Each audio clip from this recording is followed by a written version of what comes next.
जय हिंद, नमस्कार सर। आप सभी दोस्तों का आज के इस सेकेंड पार्ट क्लास में दोस्तों आज हम कंप्यूटर के उन सभी महत्वपूर्ण चैप्टर्स को देखेंगे जहां से क्वेश्चन 100% आपके एग्जाम में आएंगे।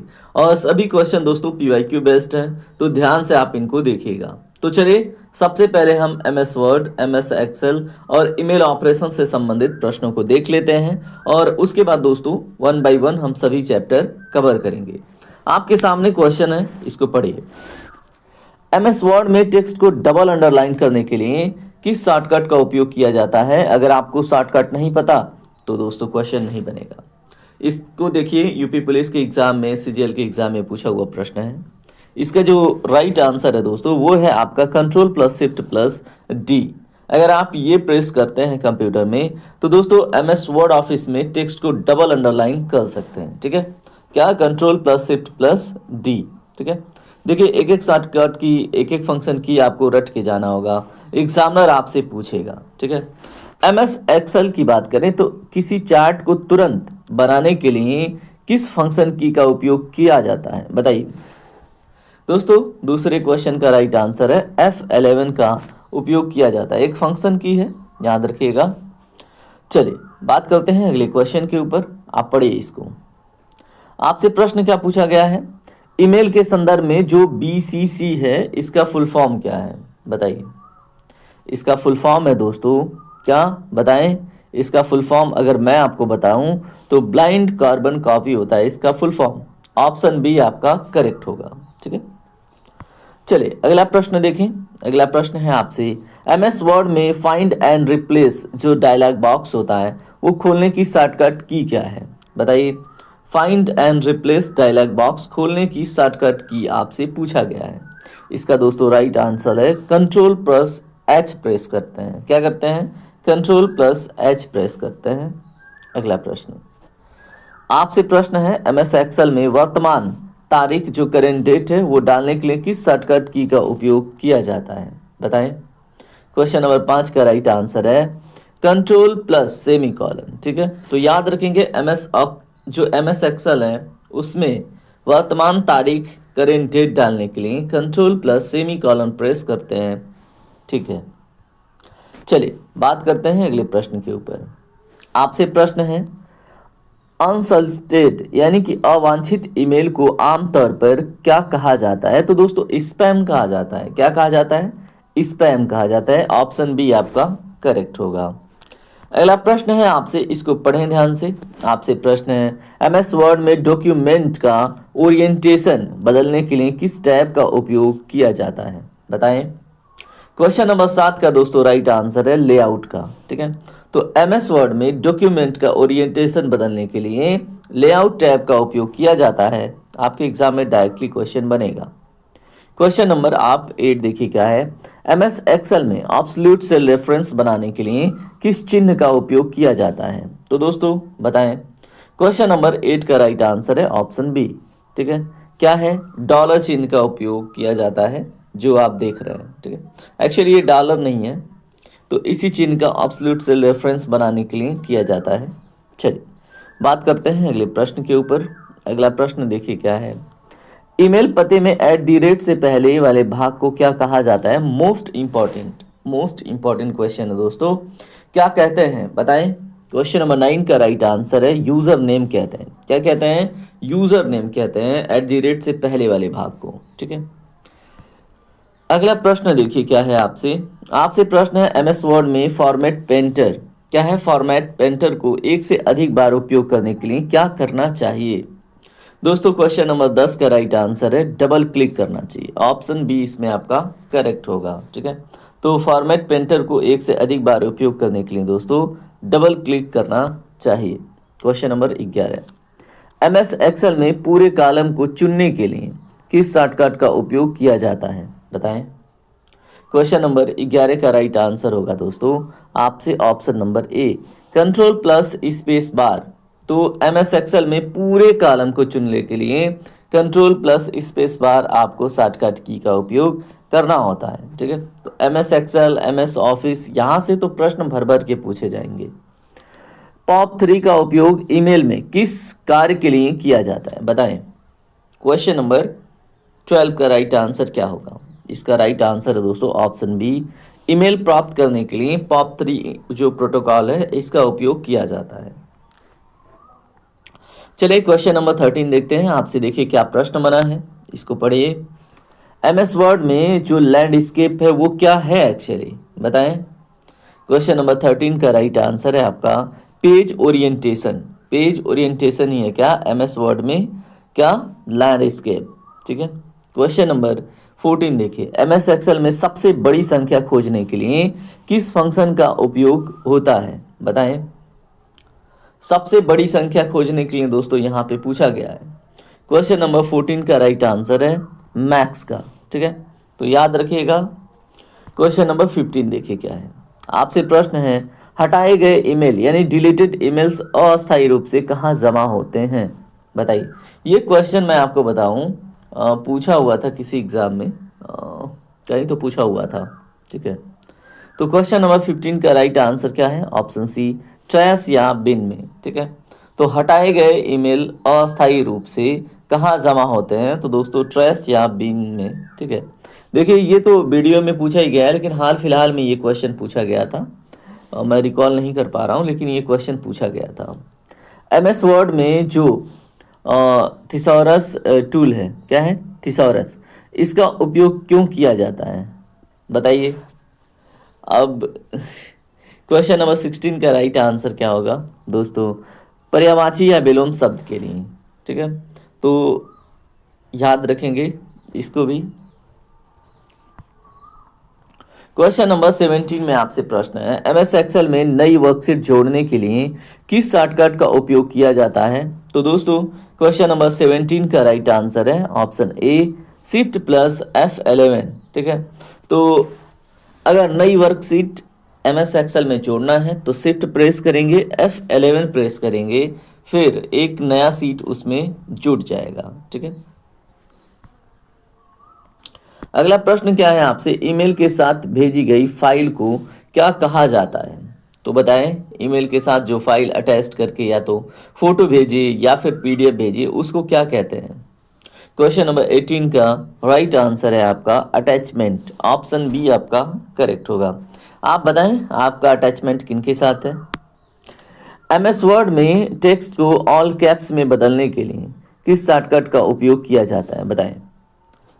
MS वर्ड में टेक्स्ट को ऑल कैप्स में, ठीक है, तो मतलब ऑल कैपिटल लेटर में बदलने के लिए किस शॉर्टकट का उपयोग होता है, बताएं। क्वेश्चन नंबर 19 का राइट आंसर है कंट्रोल प्लस शिफ्ट प्लस ए का उपयोग करते हैं। ठीक है, ये तो आपने किया भी होगा। चलिए बात करते हैं क्वेश्चन नंबर 20 के ऊपर, पढ़िए इसको। आपसे प्रश्न है MS एक्सेल में स्क्रीन पर जो ग्रिड लाइंस दिखाए जाते हैं को दिखाने या छिपाने के लिए किस टैब का उपयोग होता है, बताएं। MS एक्सेल में स्क्रीन पर ग्रिड लाइंस को दिखाने या छिपाने के लिए किस टैब का उपयोग होता है, तो दोस्तों इसके लिए व्यू टैब का उपयोग होता है, ऑप्शन सी आपका करेक्ट होगा। ठीक है, क्वेश्चन नंबर 21 देखिए। आई मैप का फुल फॉर्म आपसे पूछा गया है, बताइए। क्वेश्चन नंबर 21 का राइट आंसर क्या होगा दोस्तों, इसका राइट आंसर है option A internet message access protocol. क्या है इंटरनेट मैसेज एक्सेस प्रोटोकॉल, भूलेंगे नहीं इसलिए मैंने आपको रिपीट करके बता दिया है। चलिए क्वेश्चन नंबर 22 देखते हैं। आपसे प्रश्न है MS वर्ड में जो सबस्क्रिप्ट है S2O के लिए शॉर्टकट जो की है वो क्या है, बताइए। सब स्क्रिप्ट S2O के लिए जो शॉर्टकट कुंजी होगा वो क्या होगा। क्वेश्चन नंबर 22 का राइट आंसर क्या होगा, तो कंट्रोल प्लस इक्वल प्रेस करना होगा आपको, फिर इस प्रकार से सबस्क्रिप्ट S2O जैसे बन के आएंगे। ठीक है,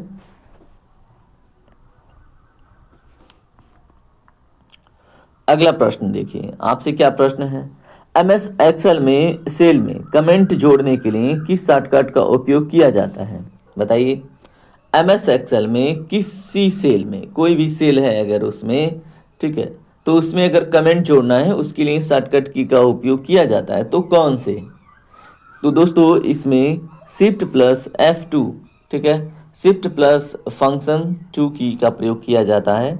याद रखेंगे एग्जाम में प्रश्न नहीं छूटेगा। अगला प्रश्न है आपसे, कौन सा प्रोटोकॉल ईमेल क्लाइंट को सर्वर से ईमेल डाउनलोड करने की अनुमति देता है? बताइए, कौन सा प्रोटोकॉल ईमेल क्लाइंट को सर्वर से ईमेल डाउनलोड करने की अनुमति देता है? तो दोस्तों ये है आपका POP3। मैंने अभी थोड़ी देर पहले बताया था, POP3 का प्रयोग करते हैं ईमेल रिसीव करने के लिए, राइट। तो एक एक क्वेश्चन बहुत ही मजबूत है, बहुत ही स्ट्रांग है आपके एग्जाम के लिए, इसलिए ध्यान से पढ़िएगा और जिम्मेदारी से पढ़िएगा, ठीक है। MS वर्ड में जो डिफ़ॉल्ट के रूप में डॉक्यूमेंट होता है वो किस मोड में प्रिंट होता है? बताएं। MS वर्ड में डिफ़ॉल्ट रूप से जो डॉक्यूमेंट है वो किस मोड में प्रिंट होता है दोस्तों? क्वेश्चन नंबर 25 का राइट आंसर आप मुझे बताएंगे। तो दोस्तों वो किसमें? पोर्ट्रेट फॉर्म में प्रिंट होता है, ठीक है। तो आज के बाद आप भूलेंगे नहीं, डिफ़ॉल्ट रूप में कोई डॉक्यूमेंट है तो वो पोर्ट्रेट फॉर्म में प्रिंट होता है। मैंने देखा भी है, आपने भी देखा होगा, ठीक है। उसके बाद से MS एक्सेल में किसी रेंज का योग निकालने के लिए किस फंक्शन का उपयोग होता है? तो दोस्तों बताएं। इसका जो राइट आंसर है वो है आपका सम का, ठीक है। क्वेश्चन नंबर 27 क्या है आपसे? ईमेल आईडी में कौन सा चिन्ह अनिवार्य रूप से होना चाहिए? बताइए, कौन सा चिन्ह अनिवार्य रूप से होना चाहिए? क्वेश्चन नंबर 27 का राइट आंसर ऑप्शन सी है। दोस्तों क्या है? ऑप्शन सी, @ होना ही चाहिए। ये तो आपको भी पता है। चलिए अगला प्रश्न देखें क्या है। MS वर्ड में Ctrl+Home का उपयोग किसके लिए किया जाता है? बताइए, Ctrl+Home का उपयोग किसके लिए किया जाता है? तो दोस्तों इसका उपयोग डॉक्यूमेंट की शुरुआत में जाने के लिए Ctrl+Home का उपयोग करते हैं, याद रखिएगा। MS एक्सेल में एक से अधिक सेल को मिलाकर एक सेल बनाने की प्रक्रिया क्या कहलाती है? इसको क्या कहते हैं? तो दोस्तों इसको हम कहते हैं मर्ज, ठीक है। ऑप्शन बी आपका करेक्ट होगा। क्वेश्चन नंबर 30 देखिए क्या है आपसे प्रश्न है, भेजे गए ईमेल सेंट ईमेल्स कहाँ दिखाई देते हैं? आपसे ऐसा प्रश्न बना है।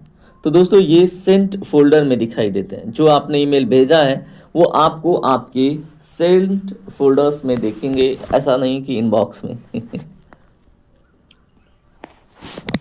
तो दोस्तों सेंट फोल्डर में ही सर्च कीजिएगा जो आपने मेल भेजा है। MS वर्ड में जो वाटर मार्क विकल्प है वो किस टैब में मिलता है? बताएं।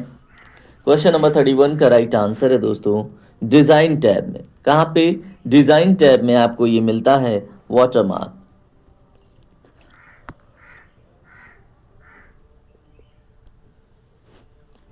MS एक्सेल में एक सेल्स में टेक्स्ट रैप करने का क्या अर्थ है? बताएं। क्वेश्चन नंबर 32 का राइट आंसर है दोस्तों लंबे टेक्स्ट को एक ही सेल में कई लाइनों में फिट करना, इसको हम टेक्स्ट रैप कहते हैं, ठीक है। तो MS एक्सेल के एक सेल में टेक्स्ट रैप करने का अर्थ है लंबे टेक्स्ट को एक ही सेल में कई लाइनों में फिट करना। क्वेश्चन नंबर 33 देखिए क्या है आपसे प्रश्न है, ईमेल में ड्राफ्ट क्या होता है? बताइए, आपने ड्राफ्ट बॉक्स देखा होगा। तो दोस्तों ये होता क्या है, ऐसा अगर आपसे प्रश्न बने तो वह ईमेल जिसे अभी तक भेजा नहीं गया है उसे ही हम ड्राफ्ट कहते हैं, ठीक है। मैसेज भी आपने देखा होगा ड्राफ्ट हो जाता है, ड्राफ्ट में चला जाता है। MS वर्ड में जो ड्रॉप कैप है उसका उपयोग क्यों किया जाता है? तो ड्रॉप कैप का उपयोग बताएं। तो दोस्तों उसका उपयोग पैराग्राफ के पहले अक्षर को बहुत बड़ा दिखाने के लिए, ठीक है, क्या करते हैं? ड्रॉप कैप का उपयोग किया जाता है। अगला प्रश्न देखिए आपसे प्रश्न है, MS एक्सेल में डिफ़ॉल्ट रूप से कितनी वर्कशीट होती हैं? तो बताइए कितनी होती हैं? ये बात हो रही है जो MS ऑफिस 2013 उसके बाद की, ठीक है। तो दोस्तों क्वेश्चन नंबर 35 का जो राइट आंसर है वो है ऑप्शन ए, यानी कि 1।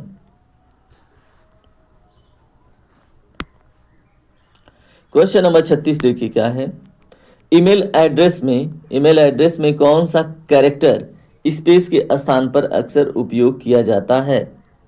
दोस्तों क्वेश्चन नंबर 36 का राइट आंसर है ऑप्शन डी, यानी कि .b_b और -b, ठीक है। तो उपरोक्त सभी इसमें करेक्ट होगा, याद रखेंगे।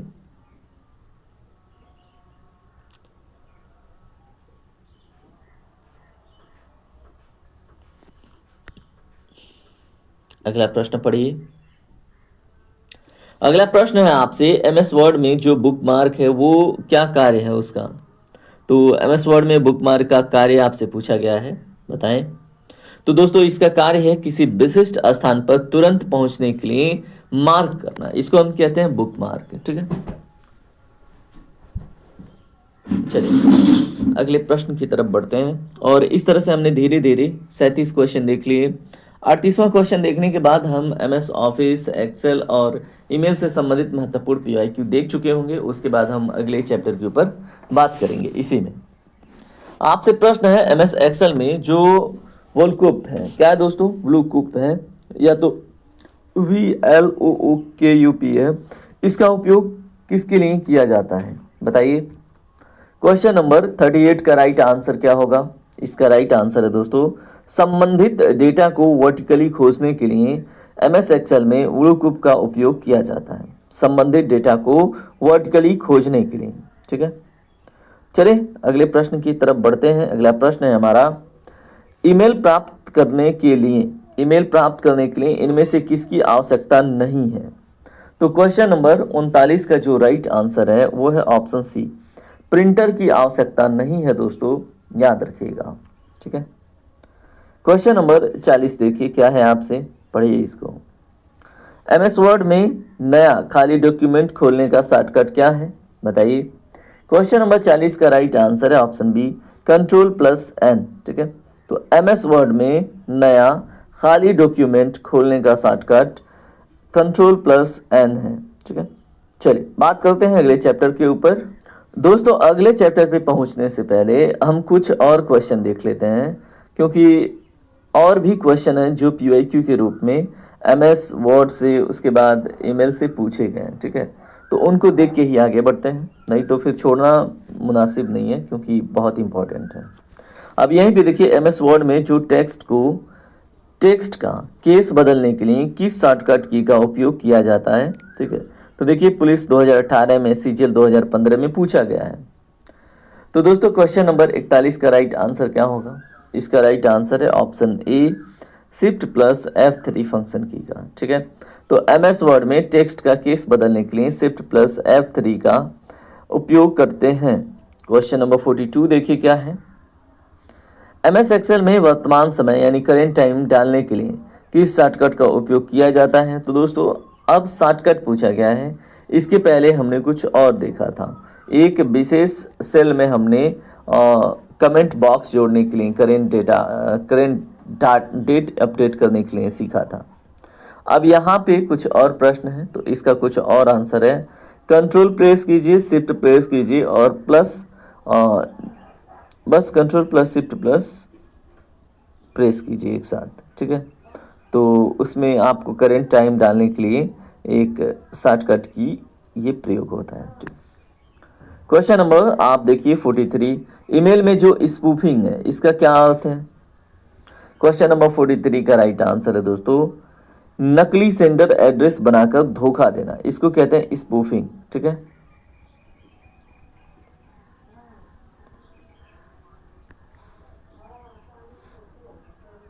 क्वेश्चन नंबर 44 क्या है, एमएस वर्ड में डॉक्यूमेंट को सीधे पीडीएफ फॉर्मेट में सेव करने के लिए किस विकल्प का उपयोग करते हैं, बताइए।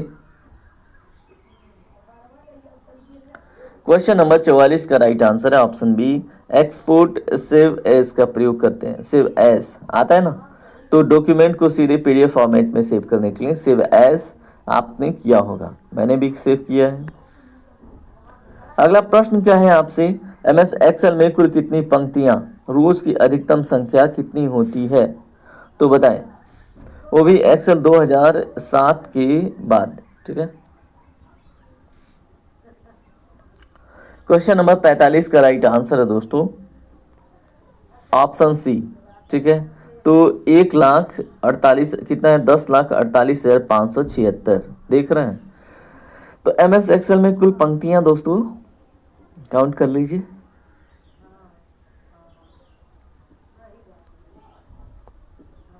ये बात हुई है अधिकतम की। ठीक है, तो 10,48,576।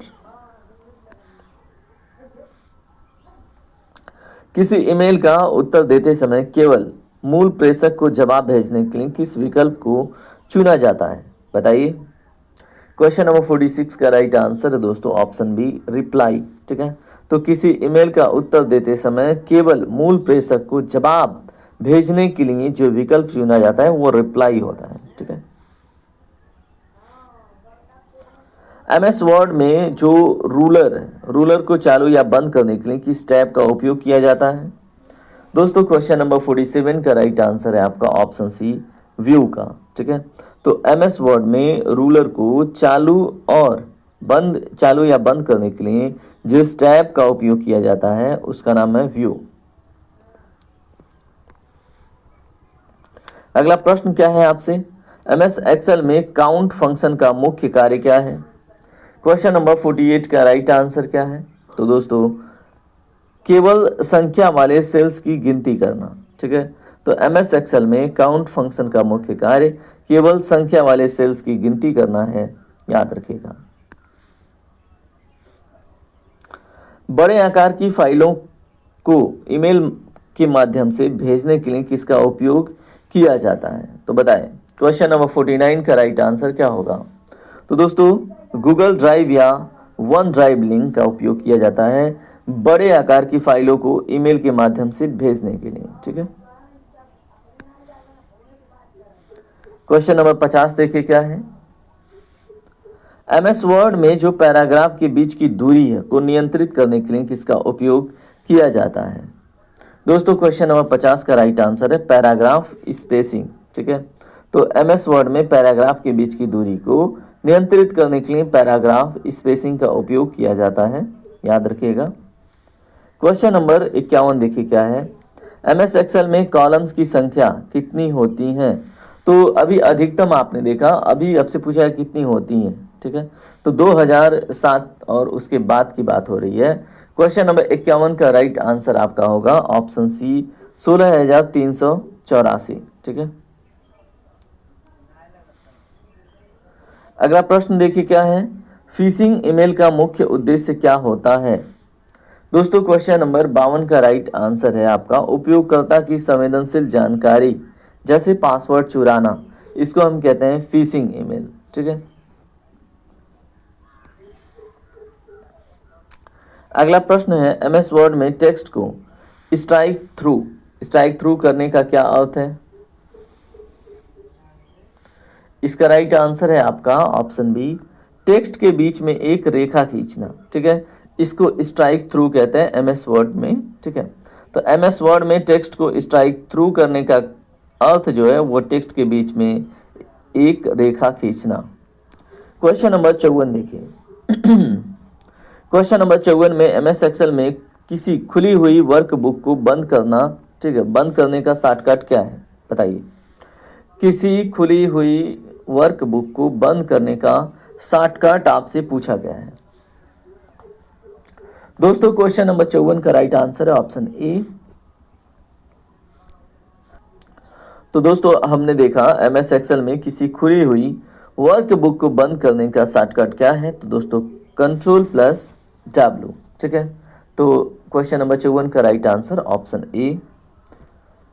अगला प्रश्न देखें आपसे क्या है, ईमेल को बिना डिलीट किए इनबॉक्स से हटाने और सुरक्षित रखने की जो प्रक्रिया है वो क्या कहलाती है। तो दोस्तों आपके फोल्डर में या फिर आपके फ़ोन में आर्काइव का ऑप्शन आता है, ऑप्शन बी आपका करेक्ट होगा। ठीक है,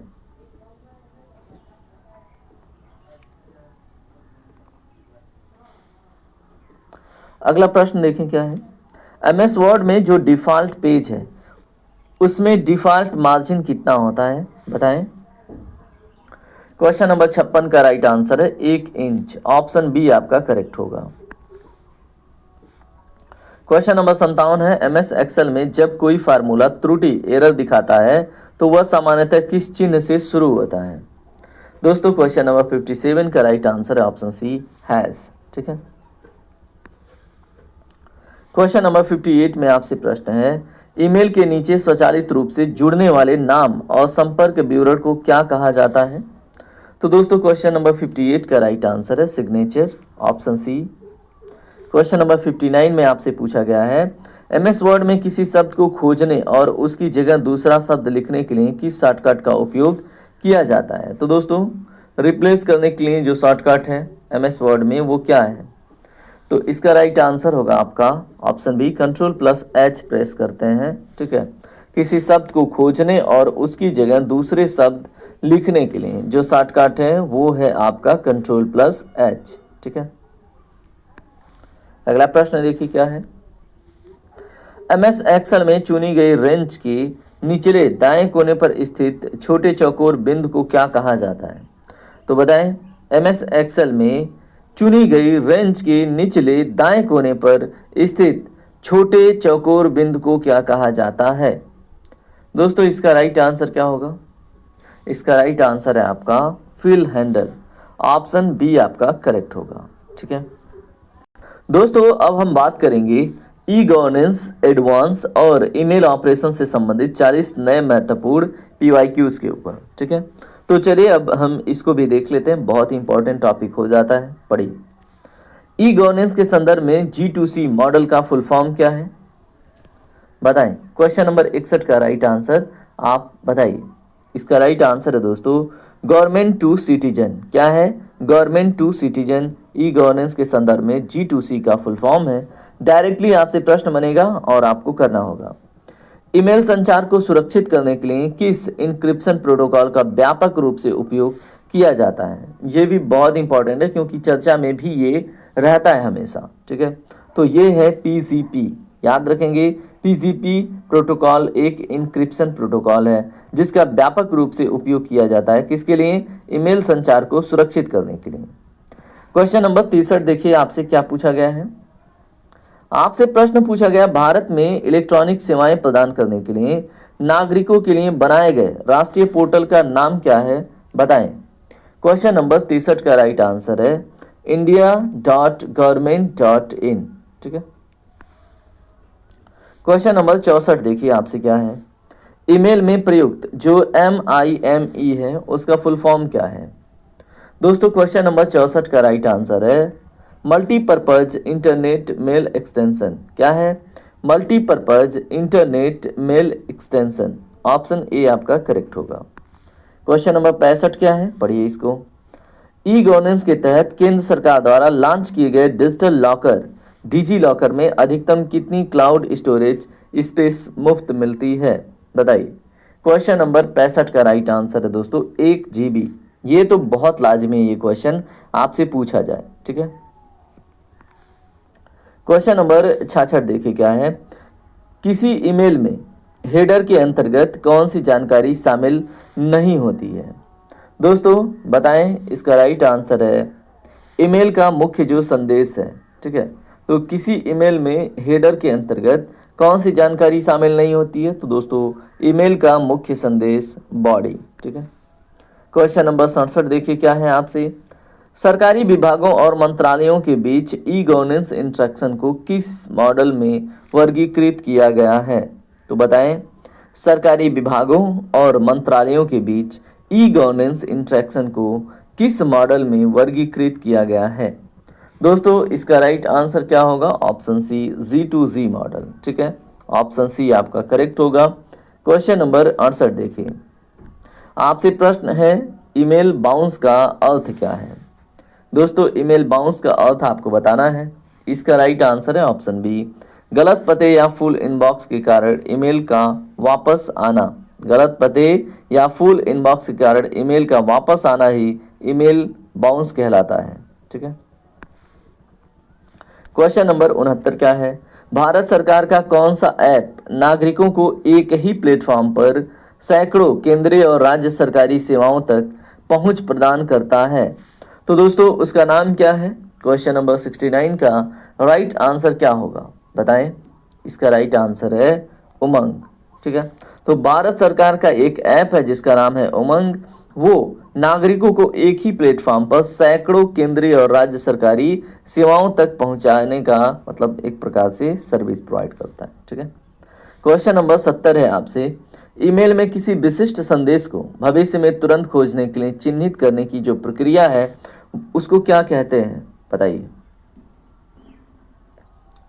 तो क्वेश्चन नंबर 70 का जो राइट आंसर है उसको हम कहते हैं स्टार या फ्लैग करना। ठीक है, ऑप्शन बी आपका करेक्ट होगा। सरकारी निविदाओं यानी टेंडर्स को पारदर्शी तरीके से ऑनलाइन जारी करने की प्रक्रिया क्या कहलाती है? तो दोस्तों क्वेश्चन नंबर 71 का राइट आंसर है ऑप्शन बी ई प्रोक्योरमेंट। क्या कहलाती है? E procurement. ठीक है, क्वेश्चन नंबर 72 देखिए क्या है, आपसे प्रश्न है ईमेल क्लाइंट में आउटबॉक्स का कार्य क्या है? दोस्तों क्वेश्चन नंबर 72 का राइट आंसर क्या होगा बताइए। क्वेश्चन नंबर 72 का राइट आंसर है ऑप्शन बी अस्थायी रूप से उन ईमेल को रखना जो भेजने की प्रक्रिया में है लेकिन अभी भेजे नहीं गए, उनको आउटबॉक्स कर दिया जाता है। ठीक है, तो ईमेल क्लाइंट में आउटबॉक्स का कार्य क्या है? अस्थायी रूप से उन ईमेल को रखना जो भेजने की प्रक्रिया में है लेकिन अभी भेजे नहीं गए हैं। अगला प्रश्न, आपसे प्रश्न है भारत में राष्ट्रीय ई गवर्नेंस योजना किस वर्ष शुरू की गई थी? दोस्तों किस वर्ष शुरू की गई थी? ये 2006 में शुरू की गई थी भारत में ई गवर्नेंस योजना। कब? 2006 में। ठीक है, क्वेश्चन नंबर आप देखिए क्या है 74, जब आप किसी ईमेल को फॉरवर्ड करते हैं तो मूल संदेश के साथ क्या होता है? दोस्तों क्वेश्चन नंबर 74 का राइट आंसर है मूल संदेश की एक प्रति, ठीक है, नए प्राप्तकर्ता को भेजी जाती है। जब आप किसी ईमेल को फॉरवर्ड करते हैं तो मूल संदेश के साथ क्या होता है? तो मूल संदेश की एक प्रति नए प्राप्तकर्ता को भेजी जाती है। ठीक है, क्वेश्चन नंबर 75 में आपसे प्रश्न है भूमि रिकॉर्ड के डिजिटलाइजेशन हो रहा है भूमि रिकॉर्ड का, उसके लिए उत्तर प्रदेश सरकार द्वारा संचालित पोर्टल का नाम क्या है? तो दोस्तों क्वेश्चन नंबर 75 का राइट आंसर होगा आपका भूलेख। ठीक है, तो उस पोर्टल का नाम है भूलेख, याद रखेंगे। ईमेल क्लाइंट का एक लोकप्रिय उदाहरण कौन सा है? दोस्तों क्वेश्चन नंबर 76 का राइट आंसर क्या होगा? Microsoft outlook. ठीक है, तो ईमेल क्लाइंट का एक लोकप्रिय उदाहरण माइक्रोसॉफ्ट आउटलुक है। क्वेश्चन नंबर 77 देखिए क्या है, नागरिकों की शिकायतों को ऑनलाइन दर्ज करने और उनके निवारण के लिए यूपी सरकार का कौन सा पोर्टल काम करता है? तो दोस्तों इसका राइट आंसर होगा आपका जन सुनवाई समाधान, ऑप्शन ए। ठीक है, क्वेश्चन नंबर 78 देखिए, ईमेल एड्रेस के डोमेन नेम भाग में जो .edu का लगा होता है, ठीक है, इसका अर्थ क्या है?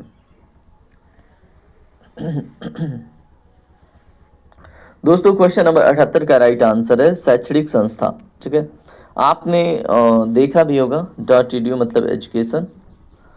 ई गवर्नेंस के अंतर्गत प्रत्यक्ष लाभ हस्तांतरण यानी डायरेक्ट बेनिफिट ट्रांसफर का मुख्य लाभ क्या है बताइए। क्वेश्चन नंबर 79 का राइट आंसर है दोस्तों ऑप्शन बी बिचौलियों को समाप्त कर सीधे लाभार्थियों के बैंक खाते में पैसा भेजना ई गवर्नेंस के अंतर्गत प्रत्यक्ष लाभ हस्तांतरण का मुख्य लाभ है। ठीक है, क्वेश्चन नंबर 80 क्या है, यदि आप किसी ईमेल संदेश को कैप्स लॉक चालू करके लिखते हैं तो नेटिकेट के अनुसार इसका क्या अर्थ होता है बताएं। अगर आप किसी ईमेल संदेश को कैप्स लॉक चालू करके लिखते हैं तो नेटिकेट के अनुसार इसका अर्थ क्या होता है? दोस्तों इसका राइट आंसर है ऑप्शन बी आप चिल्ला रहे हैं यानी कि साउटिंग। ठीक है, तो कैप्स लॉक चालू करके लिखते हैं तो नेटिकेट के अनुसार इसका अर्थ आप चिल्ला रहे हैं यानी कि साउटिंग कर रहे हैं। ठीक है,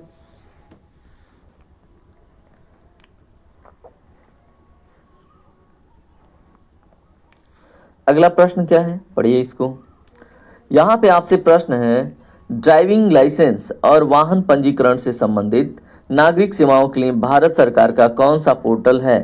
तो दोस्तों उसका नाम क्या है? उसका नाम आपको स्पष्ट दिख रहा है, बताइए क्या नाम है उसका? सारथी और वाहन पोर्टल नाम है। ठीक है, तो ड्राइविंग लाइसेंस और वाहन पंजीकरण से संबंधित नागरिक सेवाओं के लिए भारत सरकार का जो पोर्टल है उसका नाम है सारथी और वाहन पोर्टल। दोस्तों आपसे अगला और इम्पॉर्टेंट क्वेश्चन क्या है, ईमेल के संदर्भ में जो थ्रेड या कन्वर्सेशन है इसका उपयोग का क्या अर्थ है? इसका राइट आंसर क्या होगा? इसका राइट आंसर है एक ही विषय पर भेजे और प्राप्त किए गए संबंधित संदेश की जो श्रृंखला है वो थ्रेड या कन्वर्सेशन का, ठीक है, रूप ले लेती है। क्वेश्चन नंबर 83 में आपसे प्रश्न है, सरकारी सेवाओं में पारदर्शिता और जवाबदेही लाने के लिए ई गवर्नेंस का कौन सा स्तंभ सबसे महत्वपूर्ण माना जाता है? दोस्तों क्वेश्चन नंबर 83 का राइट आंसर है सभी का सभी, ठीक है। तो अगर आप सरकारी सेवाओं में पारदर्शिता और जवाबदेहिता चाहते हैं तो टेक्नोलॉजी को भी इम्प्रूव कीजिए, ठीक है, लोगों को जागरूक कीजिए और प्रोसेस को आप प्योर रखिए, ठीक है। तो ये सभी के सभी सही होंगे, ठीक है।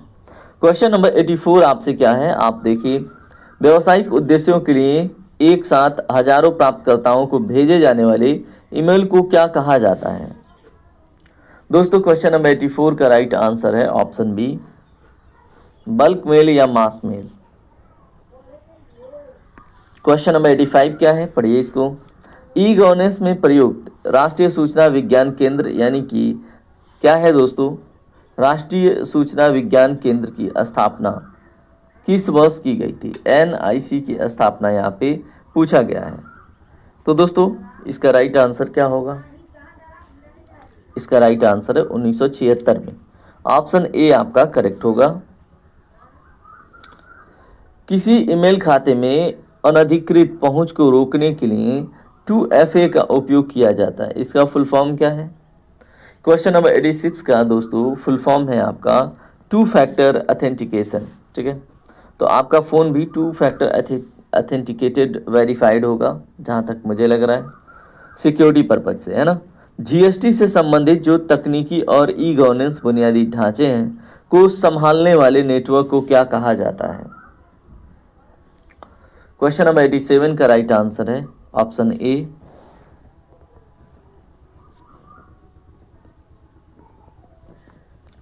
GSTN कहते हैं उसको। क्वेश्चन नंबर 88 देखिए क्या है।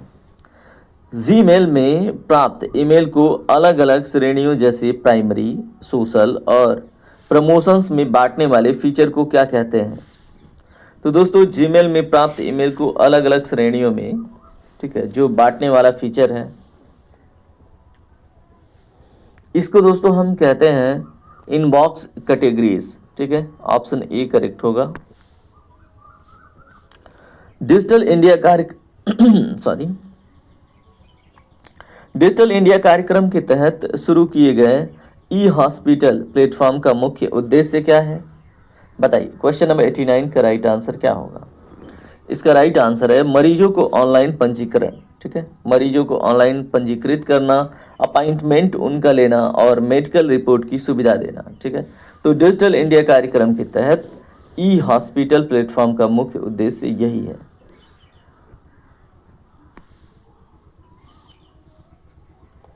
क्वेश्चन नंबर 90 देखिए, ईमेल के जरिए कंप्यूटर सिस्टम में घुसने वाले दुर्भावनापूर्ण सॉफ्टवेयर यानी कि मालवेयर से बचने के लिए किसका उपयोग अनिवार्य है? दोस्तों क्वेश्चन नंबर 90 का राइट आंसर ऑप्शन बी होगा, एंटीवायरस और ईमेल सुरक्षा फिल्टर, ठीक है। तो ईमेल के जरिए कंप्यूटर सिस्टम में घुसने वाले दुर्भावनापूर्ण सॉफ्टवेयर को मालवेयर से बचाने के लिए किसका उपयोग होता है? तो दोस्तों एंटीवायरस या ईमेल सुरक्षा फिल्टर का, ठीक है। क्वेश्चन नंबर 91 में आपसे पूछा गया है, डिजिटल हस्ताक्षर, डिजिटल सिग्नेचर ई गवर्नेंस में किस प्रकार मदद करता है? दोस्तों क्वेश्चन नंबर 91 का राइट आंसर है ऑनलाइन दस्तावेज के प्रामाणिकता और अखंडता सुनिश्चित करके, ठीक है। तो डिजिटल सिग्नेचर ई गवर्नेंस में किस प्रकार मदद करता है? ऑनलाइन जो दस्तावेज हैं, डॉक्यूमेंट हैं, उनकी जो प्रामाणिकता और अखंडता सुनिश्चित करके। बहुत ही इंपॉर्टेंट क्वेश्चन आपसे बनता है। क्वेश्चन नंबर 92 में आपसे क्या पूछा गया है? ईमेल के संदर्भ में जो वेब मेल है इसका अर्थ क्या है?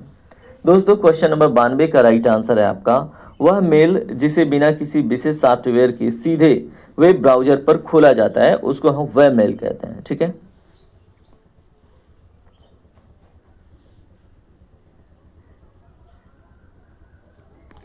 क्वेश्चन नंबर 93 देखिए, पेंशन भोगियों के लिए भारत सरकार द्वारा शुरू की गई जो डिजिटल जीवन प्रमाण पत्र सेवा है उसको क्या कहा जाता है? तो दोस्तों क्वेश्चन नंबर 93 का राइट आंसर है आपका जीवन प्रमाण, क्या कहते हैं, जीवन प्रमाण। क्वेश्चन नंबर 94 है, जीमेल में एक बार में अधिकतम कितने आकार या साइज की फाइल अटैच करके भेजी जा सकती है। क्वेश्चन नंबर 94 का राइट आंसर है 25 MB। ठीक है, तो जीमेल में एक बार में अधिकतम 25 MB की फाइल अटैच करके भेजी जा सकती है।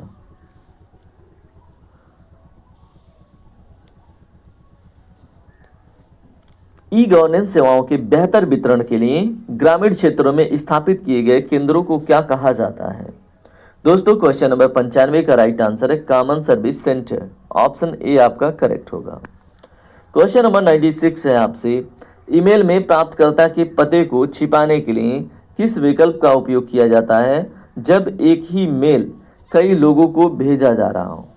तो दोस्तों क्वेश्चन नंबर 96 का राइट आंसर है ऑप्शन सी, BCC। ठीक है, तो ईमेल में प्राप्तकर्ता के पते को छिपाने के लिए किस विकल्प का उपयोग किया जाता है जब एक ही मेल कई लोगों को भेजा जा रहा हो, तो BCC का उपयोग करते हैं। क्वेश्चन नंबर 97 देखिए क्या है, आयकर दाताओं के लिए भारत सरकार द्वारा शुरू किए गए ई फाइलिंग पोर्टल का जो प्राथमिक कार्य है वो क्या है। तो दोस्तों क्वेश्चन नंबर 97 का राइट आंसर है option B, online income tax return दाखिल करना, ITR दाखिल करना। ठीक है, तो आयकर दाताओं के लिए भारत सरकार द्वारा शुरू किया गया जो ई फाइलिंग पोर्टल है उसका प्राथमिक कार्य है ITR फाइल करना, आपने सुना होगा। क्वेश्चन नंबर 98 है, ईमेल भेजते समय यदि नेटवर्क अचानक कट जाए तो वह जो ईमेल है वो किस फोल्डर में सुरक्षित हो जाता है। तो दोस्तों वो आपको आउटबॉक्स या ड्राफ्ट में सुरक्षित दिखाई देगा। ऑप्शन सी आपका करेक्ट होगा।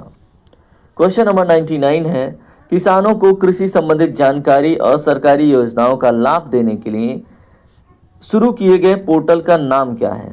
तो दोस्तों क्वेश्चन नंबर 99 का राइट आंसर है ऑप्शन डी, इसमें सभी का सभी, यानी कि PM किसान पोर्टल, इनाम पोर्टल, किसान सुविधा ऐप। तो ऑप्शन डी आपका करेक्ट होगा। क्वेश्चन नंबर 100 देखिए क्या है आपसे, और आज के इस सेकेंड पार्ट का लास्ट क्वेश्चन है। और अंततः मैं आपसे यही कहूँगा कि वीडियो को लाइक कर लीजिए। ठीक है, और अगर आप नए हैं तो चैनल को भी सब्सक्राइब करके GS फोकस फैमिली का पार्ट बनिए। ईमेल अकाउंट को पूरी तरह से बंद करने की जो प्रक्रिया है वो क्या कहलाती है।